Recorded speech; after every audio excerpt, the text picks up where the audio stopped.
வணக்கம். மாலை முரசு செய்திகளை விரிவாக பார்ப்பதற்கு முன் முதலில் தற்போதைய நேரத்திற்கான தலைப்புச் செய்திகளை பார்க்கலாம்.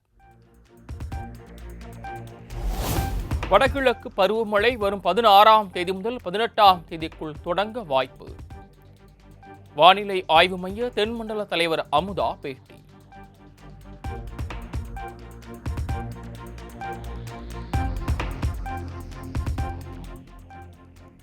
தென்மேற்கு பருவமழை வரும் 16ஆம் தேதியுடன் நிறைவு பெறும் என வானிலை ஆய்வு மைய தென்மண்டல தலைவர் அமுதா தகவல். வட மாவட்டங்களில் இயல்பை விட அதிக அளவு மழை பெய்ய வாய்ப்பு இருப்பதாகவும் பேட்டி.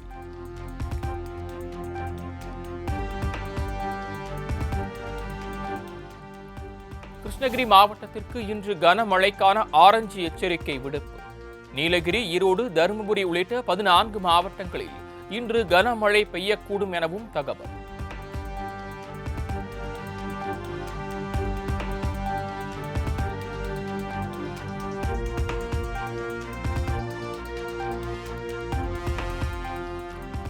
நீலகிரி மாவட்டத்திற்கு நாளை மிக கனமழைக்கான ஆரஞ்சு எச்சரிக்கை.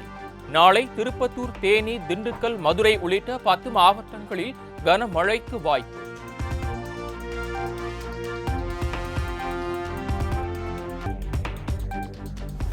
நார்வே நாட்டின் ஆஸ்லோ நகரில் 2025ஆம் ஆண்டுக்கான நோபல் பரிசு அறிவிப்பு. வெனிசுலா நாட்டை சேர்ந்த மரியா கொரேனா மச்சோடா என்பவருக்கு நோபல் பரிசு வழங்கப்படுகிறது.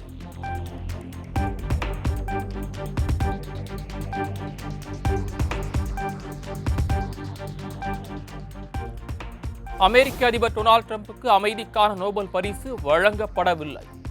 India, Pakistan, Russia, Ukraine, Israel உள்ளிட்ட 8 போர்களை நிறுத்தியதாக தெரிவித்து வந்த நிலையில் டிரம்ப் கனவு தகர்ந்தது.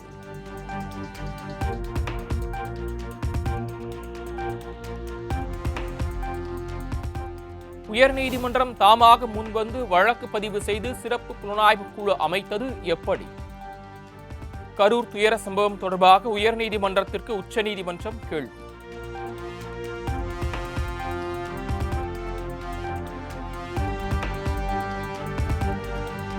சிறப்பு புலனாய்வு குழு விசாரணை முறையாக நடைபெறுவதால் எந்த சந்தேகமும் வேண்டாம் என உச்சநீதிமன்றத்தில் தமிழ்நாடு அரசு வாதம். விசாரணை குழுவின் அதிகாரிகள் உயர்நீதிமன்றத்தால் நியமிக்கப்பட்டனர், அரசால் அல்ல எனவும் தகவல்.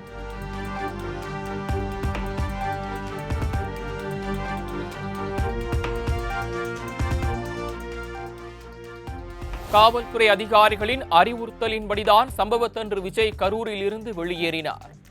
கரூர் பரப்புரையை முடித்துவிட்டு தாவேகா தலைவர் விஜய் தப்பி ஓடவில்லை எனவும் உச்சநீதிமன்றத்தில் தாவேகா தரப்பு வாதம்.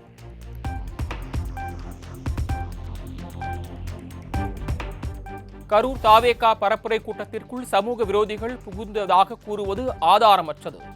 தாவேகா தரப்பினர் விடுத்த குற்றச்சாட்டுக்கு அரசு தரப்பு விளக்கம்.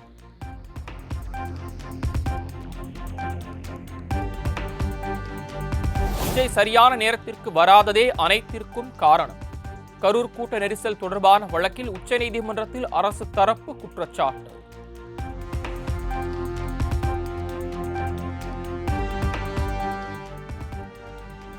கரூர் சம்பவத்தில் மாவட்ட நிர்வாகத்தின் அனுமதி பெற்று பிரேத பரிசோதனை நடத்தியதாக தமிழ்நாடு அரசு தரப்பு விளக்கம். ஒரே நாளில் 41 பேருக்கு உடற்கூறு ஆய்வு நடந்தது எப்படி என்ற தாவேகா தரப்பு கேள்விக்கு அரசு தரப்பு பதில்.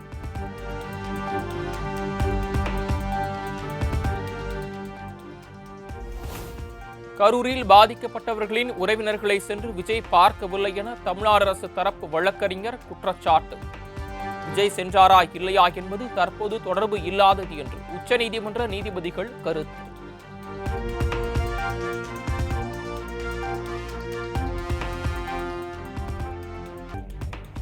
கரூர் சம்பவத்தின் போது 600 போலீசார் இருந்ததாக அரசு கூறும் நிலையில் நெரிசலின் போது எங்கே சென்றார்கள்?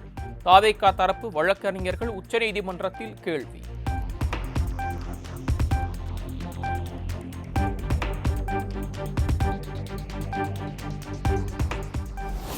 கரூர் சம்பவம் குறித்த வழக்கு விசாரணை தேதி குறிப்பிடாமல் ஒத்திவைப்பு.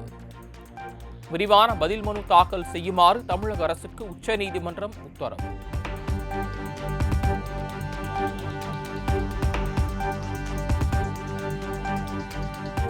ராமதாசுக்கு ஏதாவது ஆனால் உடன் இருப்பவர்களை தொலைத்து விடுவேன் என அன்புமணி காட்டம்.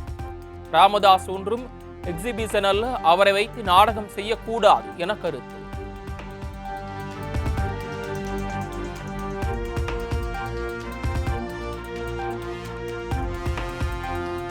நமக்கான தேர்தல் பரப்புரையை ஆளுநர் தொடங்கிவிட்டார் என துணை முதலமைச்சர் உதயநிதி ஸ்டாலின் பேச்சு. பாசிச பாஜகவுக்கு ஆதரவாக பேசுவதாக நினைத்து நமக்கு ஆளுநர் பிரச்சாரம் செய்து வருவதாகவும் விமர்சனம். ஆரம்பித்து விட்டார். பாசிச பாஜகவுக்கு தேர்தல் பிரச்சாரம் செய்வதாக நினைத்துக் கொண்டு நமக்கு செய்து கொண்டிருக்கிறார்.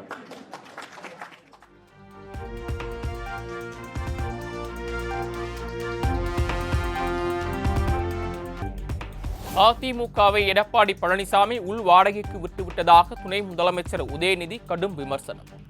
பாஜக நேரடியாக தமிழகத்தில் நுழைய முடியாமல் அதிமுகவின் தோள் மீது ஏறி உள்ளே வருவதாகவும் சாடல். இன்னைக்கு அதிமுகவோட நிலைமை என்ன? திரு எடப்பாடி பழனிசாமி அவர்கள் இன்னைக்கு அதிமுக வாடகை எடுத்து இன்னைக்கு அந்த கட்சியை உள் வாடகைக்கு கொடுத்திருக்கிறார். இன்னைக்கு நம்ம சுயமரியாதை இயக்கத்துடைய நூற்றாண்டை கொண்டாடி கொண்டிருக்கிறோம். ஆனா திரு எடப்பாடி பழனிசாமி அவர்களுக்கு சுயமரியாதைனா என்னன்னு கூட தெரியாது. கார் மாறி போனா கூட பரவாயில்ல, வெளியில காலையும் மாத்தி உள்ளவர் தான் திரு எடப்பாடி பழனிசாமி.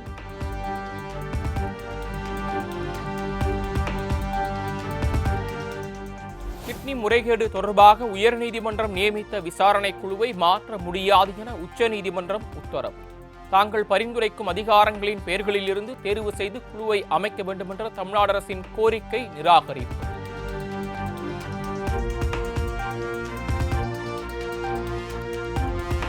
திருப்பரங்குன்றம் சிக்கந்தர் தர்காவில் ஆடு கோழி பலியிட உயர்நீதிமன்ற மதுரை கிளை தடை விதித்து உத்தரவு.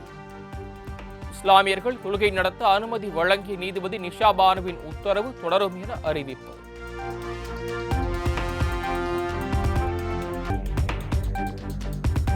முதுகலை பட்டதாரி ஆசிரியர் பணியிடங்களுக்கான போட்டித் தேர்வை தள்ளி வைக்கும்படி உத்தரவிட முடியாது. தேர்வை தள்ளி வைக்க கோரி தாக்கல் செய்யப்பட்ட வழக்குகளை தள்ளுபடி செய்தது சென்னை உயர்நீதிமன்றம்.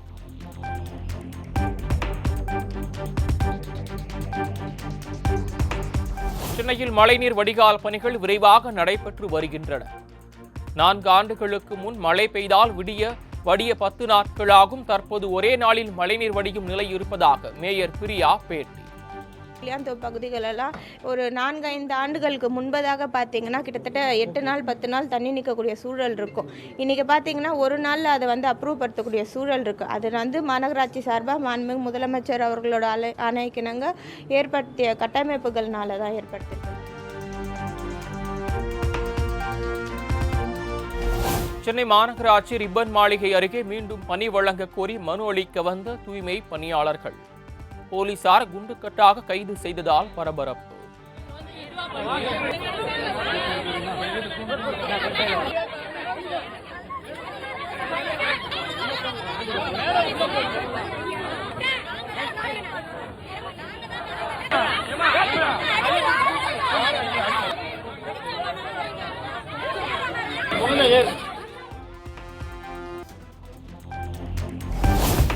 கரூரில் பாதுகாப்பு அளிக்க தெரியாதவர்கள் மனு கொடுக்க வந்தவர்களை கைது செய்வது எந்த வகையில் நியாயம்?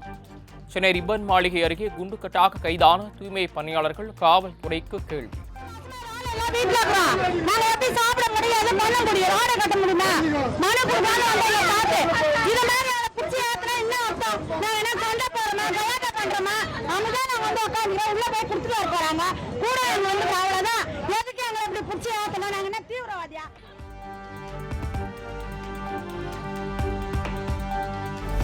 கொடநாடு கொலை கொள்ளை வழக்கு நவம்பர் 14ஆம் தேதிக்கு ஒத்திவைப்பு. அரசு தரப்பில் கூடுதல் அவகாசம் கேட்டதை தொடர்ந்து உதகை குடும்ப நல நீதிமன்ற நீதிபதி உத்தரவு.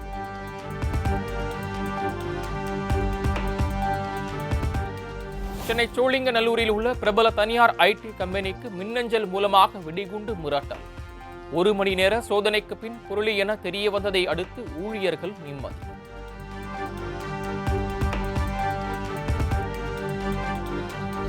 திருச்சியில் 10 கோடி ரூபாய் மதிப்பிலான தங்க கட்டிகள் கொள்ளையடிக்கப்பட்ட வழக்கு. கைதான 7 வட மாநிலத்தவர்களுக்கு 14 நாட்கள் நீதிமன்ற காவல்.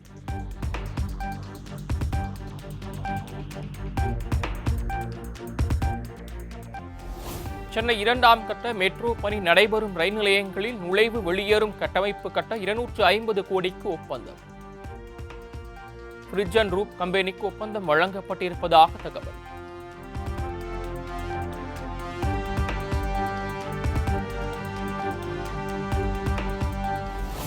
கனமழை காரணமாக ராணிப்பேட்டை பெண்ணகர் ராந்தம் சாலையில் உள்ள தரைப்பாலம் வெள்ள நீர் மூழ்கியதால் போக்குவரத்துக்கு தடை விதிப்பு.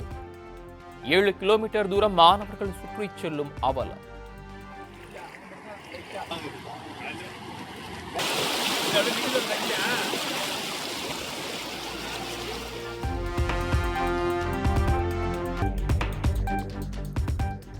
தென்பெண்ணையாற்றின் நீர்பிடிப்பு பகுதிகளில் பெய்து வரும் கனமழையால் கிருஷ்ணகிரி மாவட்டம் KRB அணையிலிருந்து கூடுதல் நீர் திறப்பு.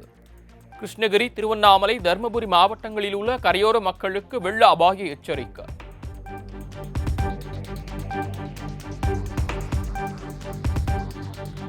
தொடர் கனமழையால் முதுமலை புலிகள் காப்பகத்தில் அமைந்துள்ள மாயார் நீர்வீழ்ச்சியில் ஆர்ப்பரித்து கொட்டும் தண்ணீர். சுற்றுலா பயணிகள் வன விலங்குகளுக்கு இடையூறு செய்யக்கூடாது என எச்சரிக்கை.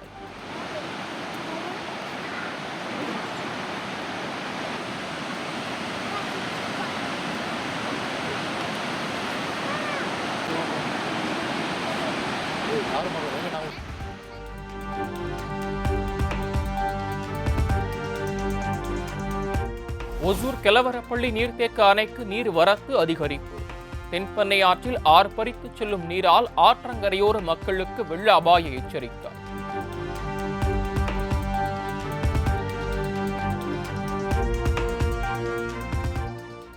தேனி மாவட்டம் பெரியகுளம் பகுதியில் உள்ள சோத்துப்பாறை அணையின் நீர்மட்டம் ஒரே நாளில் 5 அடி உயர்வு. பாசன வசதிக்காக தண்ணீர் திறக்கப்பட்டுள்ளதால் விவசாயிகள் மகிழ்ச்சி.